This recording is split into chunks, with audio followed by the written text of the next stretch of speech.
The first jaw-dropping moment is when I found out it was coming through our county. I didn't find out through a certified letter from Summit.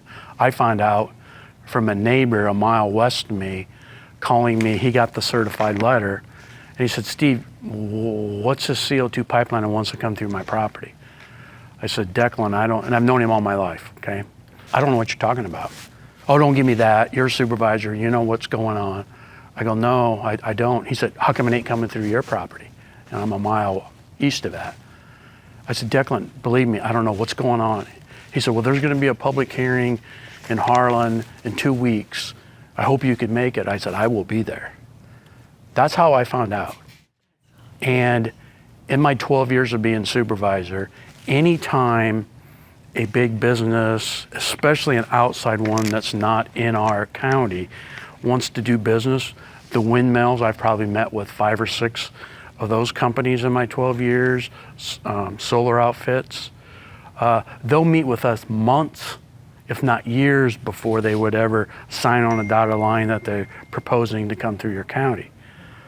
There was none of that. And I made sure when I went to that meeting and they had question and answer period, and Declan was there, I made sure I was one of the first people in line to ask the question, how come we were not notified? Do we have a say in this? Are you looking at our ordinances? Is this final where the lines are going to go? And you know what the reaction I got? A shrug of the shoulders and a smile. "Here's where we plan to go." And I said, "Are you going to use eminent domain?" "Well, that's not our intent." That's the famous, just like now when we ask them if they do get a sequester spot in North Dakota, are you going to use that for oil recovery, fracking? Same phrase, that's not our intent. If you'd have told me 3 years ago that you would be working on a CO2 pipeline, which I knew nothing about, ordinances, eminent domain, they can go wherever they want to. Everybody else in our county has to follow zoning ordinances. Corporations, businesses have to follow zoning ordinances. We are accustomed in this state of following setbacks. Livestock facilities, it's 1,875 feet to the nearest neighbor's residence. Windmills are from 1,200 to 2,500 feet setbacks. The state legislator is looking at 1,250 feet for solar farms. And we had 1,000 feet from residents and animal confinements in our ordinance that some have sued us on of 1,000 feet. And I'm seeing now that's probably not enough. But they don't even want to, they want 0. This is what don't make sense to me. Anybody in our county, if they want to build a new house, they have to take out a conditional use permit and set their house, and then on that property, if they want to put an office or a business in the backyard, they have to get a conditional use permit, follow the setbacks and that. And now you're telling me that a high pressure, hazardous CO2 pipeline can come between the house and that new business, and you got to move the kid's swing set out of the way for it to come in there, and there's no setbacks? They don't have to follow any regulations, and it's something that can asphyxiate you? It doesn't seem like we're in America. We were up at the Iowa Utility Board, and they keep saying, this is no different than natural gas line. I go, wait. I said, you do not have an odorant in it. You run 2,200 pounds. The natural gas distribution lines, they run half that, 800 to 900. When you start getting down and you put an odorant in and you cut your pressure in half, then maybe we can start talking. We had an ordinance in effect at that time. It was 23 years old, okay? And it's to protect all the economic development areas in our county. We had a 2-mile setback around every city in our county. There's 11 little towns in our main county seat, Harlan. The line, the Summit line, which is the closest town I'm to, it's called Erling. That line is 131 feet from the corporate limits of Erling. Not 2 miles, 131 feet. The city council has sent objection letters to Iowa Utility Board, Iowa Utility Commission now. asking them to move it. The county, we've asked them to move it. We hired an attorney and we intervened at the Iowa Utility Board. We asked them to abide by our ordinance. No. And to this day, it's still 131 foot from Erling. Even though we had an ordinance and a comprehensive plan in place to keep it 2 miles away. And that wasn't, at that time, wasn't for safety. That was to protect the economic development areas of our county. Because if you look, any new housing of any city or their industrial parks, where are they located? Most of them are on the outskirts of town. So we want to protect that, because if that line does go through 131 foot, and that's where Erling's economic development for new housing is on the east part of town, who's going to want to build there?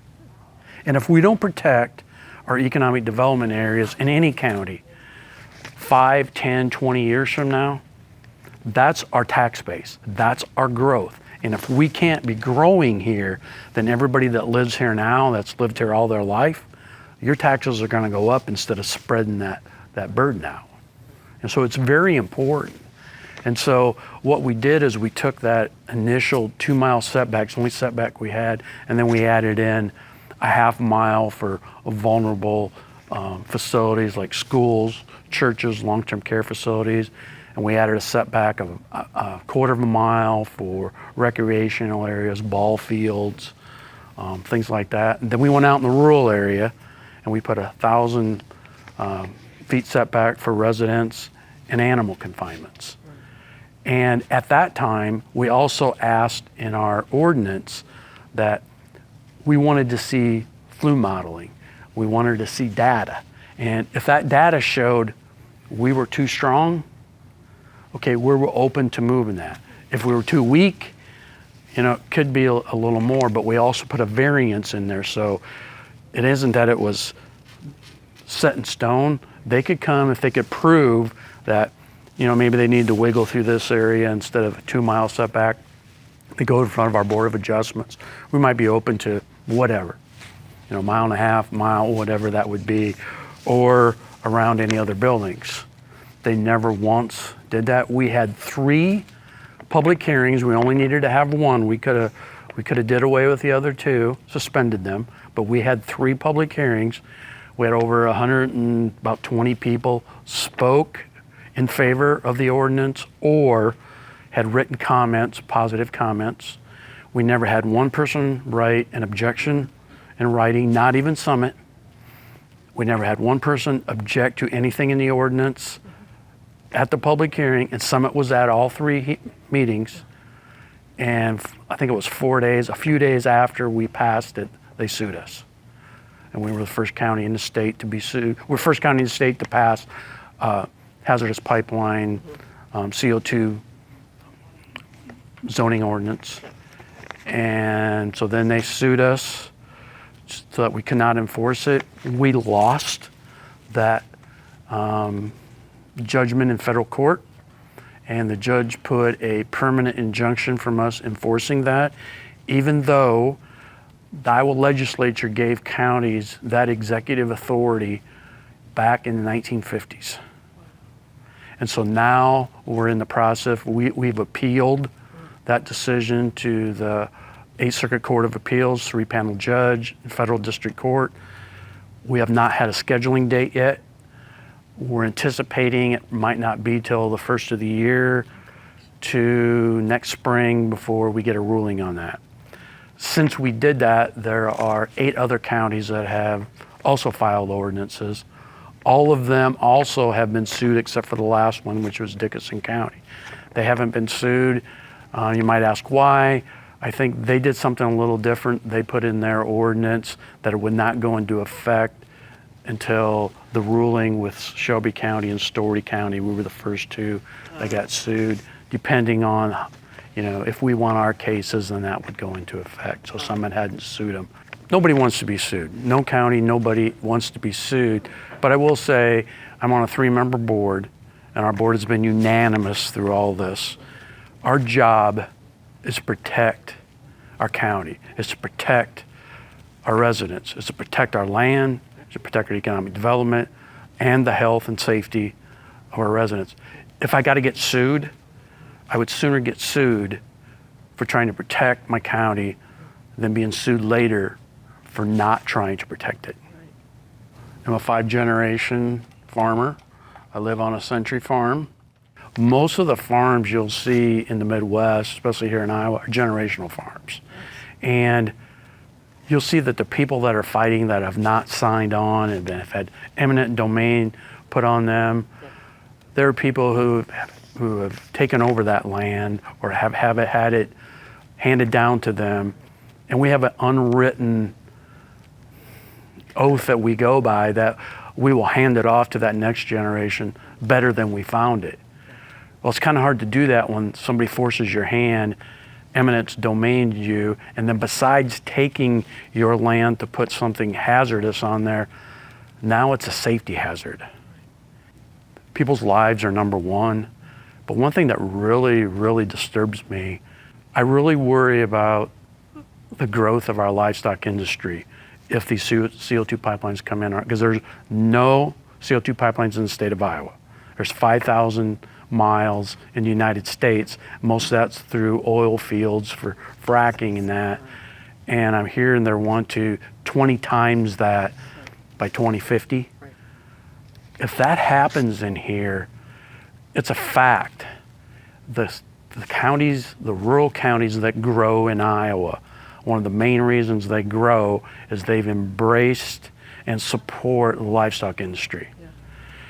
If that starts happening and they're too close, which like down in Satartia, it went 1.5 miles or 3/4 they had to evacuate.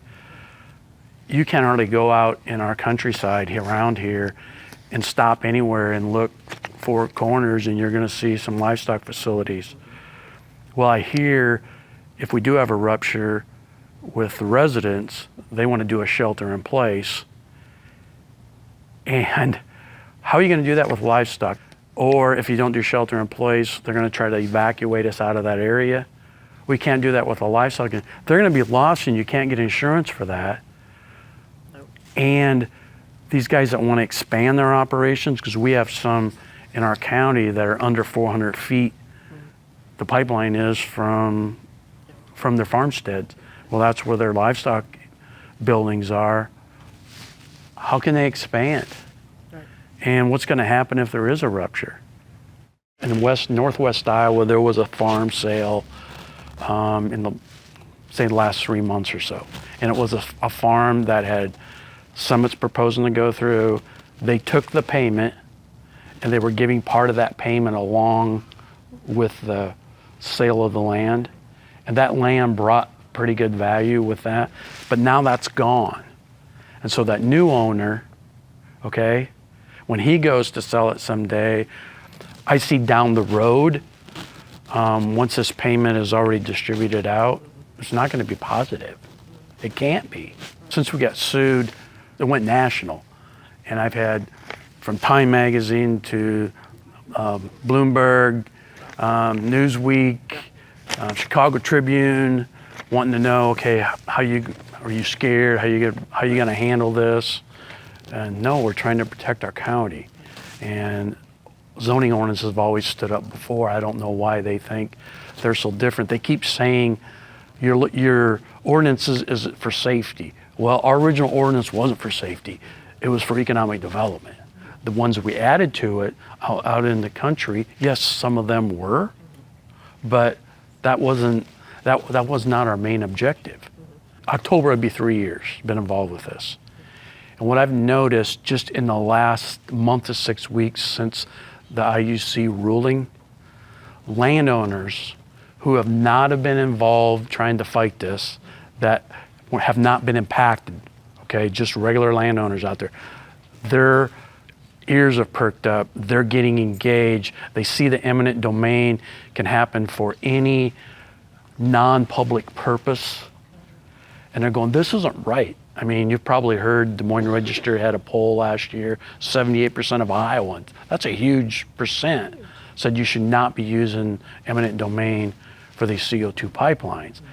Well, people are starting to realize this really could happen. They could take my ground, anybody could, for greed, to make $1, not to help. It's not something I can tap into. It doesn't serve a public purpose. Then other states like Wyoming, Louisiana, Maine, Illinois, they start calling.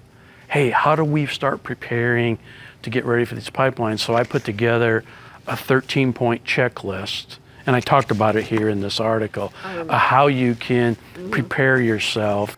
All 13 things that I've listed, we're doing in our county.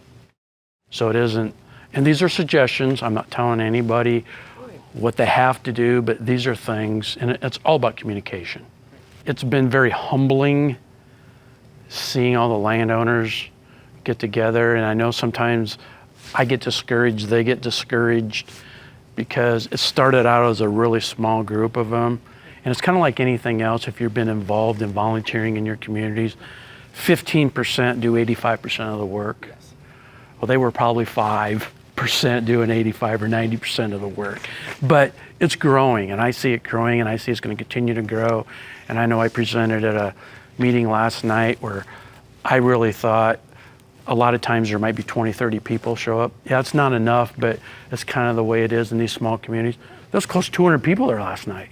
Oh, yeah. Everybody's worked great together and shares information, and you know, it's the right thing to do. Well, I live my life by a saying, and it goes, life is 10% what happens to you, but 90% how you respond. I do not want my grandkids or great-grandkids someday, if these pipelines are in here and something happens, I do not want them to say, what the hell was Grandpa thinking in allowing this to happen under his watch?